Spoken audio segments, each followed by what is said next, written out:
evening, little bees, and happy Earth Day. Today I'm going to read you a book called Little Turtle and the Changing Sea by Becky Davies. It began with a thunderstorm. The rain lashed and the waves crashed as Little Turtle pushed her way out of the nest and onto the wet sand. She needed to be quick. One flipper in front of the other, she pulled herself down the beach toward the safety of the sea. Thunder rumbled in the sky as Little Turtle slipped into the sea for the very first time. The water rose to meet her, and she was tossed and turned in the spray. Which way was up? Tiny turtles splashed all around her, calling, "Swim, swim!" Just when Little Turtle's flippers were tiring, she managed to hitch a ride. Her journey had begun. Warm currents carried Little Turtle over a carpet of color. She danced with the swaying seagrass. She swam with fish of every shape and size.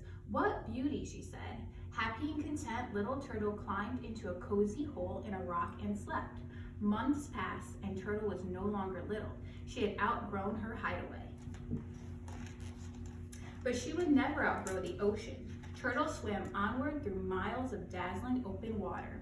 She was alone, but she didn't feel lonely. The ocean was her friend.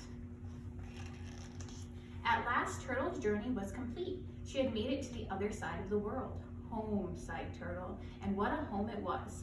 Foraging and feeding, Turtle lived there happily for many years, until one day it was time for her to return to the beach across the ocean where she had been born. She made the same journey many times, but found that each time the trip was different. Turtle too was different. As she grew each year, her love for the ocean grew with her. She saw new sights, made new friends, and welcomed some new little turtles into the world. Then one day, the ocean itself was different. Colors disappeared, and Turtle found strange new creatures swimming beside her. "Friend?" she asked, but she was met with silence. The strangeness grew and grew. Nothing looked the same, and Turtle felt lost in the place she knew most. The ocean no longer felt like a friend. "Hello," she spoke into the darkness, but Turtle was alone. Just when Turtle thought her journey was over forever, figures emerged from the strangeness and swam toward her.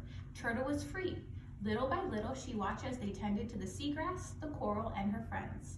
Then they cleaned up the garbage. "Thank you," she said. They had returned her to the ocean.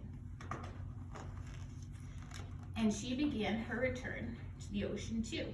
It was beautiful once more, and she loved it with her whole heart. The end. Tonight I want you to think of how you can clean up the Hartford community around Kennelly. Thanks, little bees.